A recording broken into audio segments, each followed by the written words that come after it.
Well, we're going to talk a little bit about specific types of forces now that we've talked about Newton's laws. And the normal force is one that comes up a lot. And it's a contact force, like everything except gravity for us in this class. And it will always be, and hence the name, perpendicular or normal to the surfaces involved.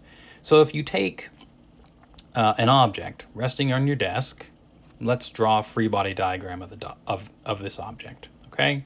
And if you've been in lecture recently, we talked about a very similar example, but let me just say a few things here. So we should know that if it's just sitting there, if it's resting, so acceleration is equal to 0, well then we should have an upward force from the desk or table, and we should have a downward force from gravity. We label that F sub g, and we've been labeling this something like F1 or F of the table or something like this. But this force is what we'll typically from now on be calling a normal force. Now it could be that there's more than one normal force acting on an object, and maybe you want to be a little more specific there. But the big thing about normal forces is that they have this characteristic that they are a contact force, so they do not exist if you don't have two objects in contact with one another, and that it is perpendicular to the surface involved, okay? So you don't ever have normal forces, at least as we're going to be studying them. Well, I shouldn't even caveat that. They're always going to be perpendicular to the surfaces involved. You can have more than one normal force. There's a problem on your assignment this week, I think for everyone, where you're sitting in a chair and you have the horizontal portion of the chair pressing up on you, on your legs, and then on your back you also have a normal force sort of pressing you forward if you're sitting like in a car or something like that. And so I suppose you could think about the vector sum of those two things being somehow not perpendicular, but it's best to just sort of visualize it as like, oh, okay, there's the chair, there's me, slouching way down apparently, okay? And you've got some normal force acting that way and a normal force acting that way, right? From the two sort of parts, the two contacts you have with the chair, okay? So perpendicular to the surfaces involved. In this case, the surface between the object and the desk. All right, so there's our free body diagram now that I've sort of separated it from the desk. And it's worth noting here one more time that these two things, even though they must be equal and opposite, right? We have an acceleration equal to 0, which means that the net force, according to Newton's second law, must also be 0. And so these two forces are equal in magnitude and opposite in direction. And when you hear that phrase, I get that you want to say, aha, well, it's equal and opposite, and thus it's a third law pair. So they must always be equal and opposite. But that's not the case. Remember that these two forces are not caused by the same thing. Gravity, right? Gravity exists whether or not you are in contact with the desk, right? This object, whether it be a notebook or a book or a laptop computer or a box of books or whatever you happen to have sitting on your desk, that force of gravity would be there whether or not the desk was there, right? Whereas this, right, that's your interaction with the Earth.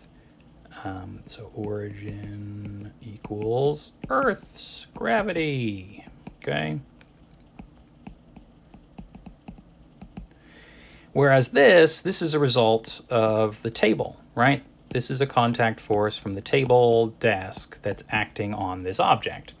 And so the things causing, the mechanism causing these two forces is different. The objects that are exerting these forces on our blue box here are different, and so they cannot be a third law pair. Now, if you were to then draw a free body diagram of the desk surface, well then there's the other half of the third law pair, right? There it is. So there's one half, there's this half, and the forces that the desk and the object exert on each other are always going to be the same in magnitude and opposite in direction, as we've as we've got here, okay, in these two separate free body diagrams. And they must be the same, okay, no matter what happens. One can get bigger, right? If you like press down on the book or something like that, then the normal force is going to get bigger, and then the downward force on the desk, right, this one down here, would become larger as well because of the third law. Okay?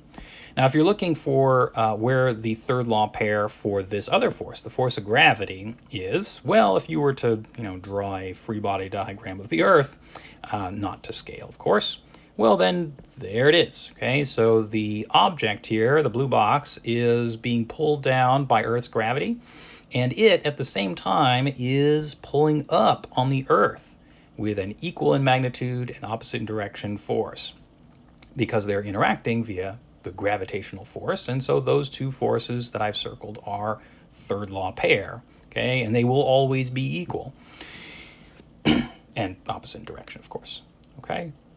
It's a weird thing thinking about like a tiny little object like a book pulling up on the Earth, okay, and somehow those forces being equal in magnitude. But remember from our discussion of the second law that, sure, I mean, the force might be the same, but because these things' masses are so different, the notebook or whatever this happens to be, say it's a kilogram in mass, well, it cares a whole lot about the fact that the force of gravity on it is, 10 newtons or something like that.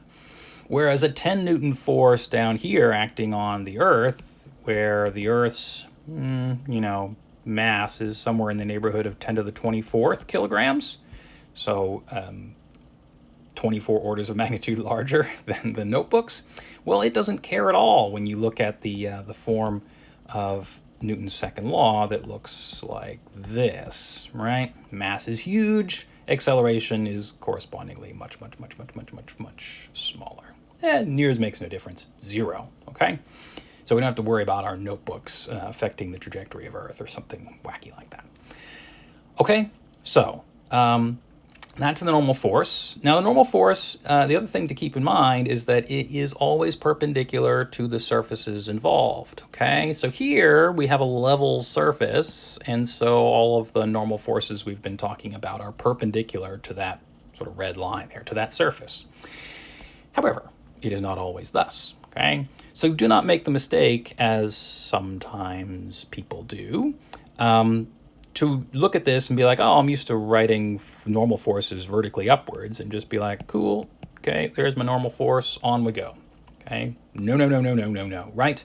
It is perpendicular to the surfaces in contact. So if you're going to be drawing this, then you need to X that out, and you need to draw it, okay, perpendicular to the surfaces involved, okay? I've done a reasonable job there, but be sure you don't make that mistake. It can really throw off your problem solving, and it is not what happens in physical reality. So best to reflect that at all times.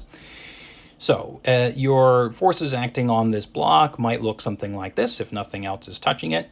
And so you have a force that is normal to the surfaces involved. You sort of extend that line, you can see that right angle. And of course you've got gravity, which always pulls straight down. Technically pulls towards the center of the Earth, but that's as near as makes no difference. Straight down for everything on the Earth's surface. So that's straight down and always will be. And the normal force's direction is entirely dependent on the orientation of the surfaces, because we've got the two surfaces involved here, because it's a contact force, right? So we have to think about the surfaces in contact. Because we've got the surfaces now tilted relative to the vertical, we have to tilt the normal force that acts on the box in blue here, okay? So I believe that's about all I wanted to say about normal forces. We'll go into forces of friction in the next video, and we'll keep this one nice and short. See you soon.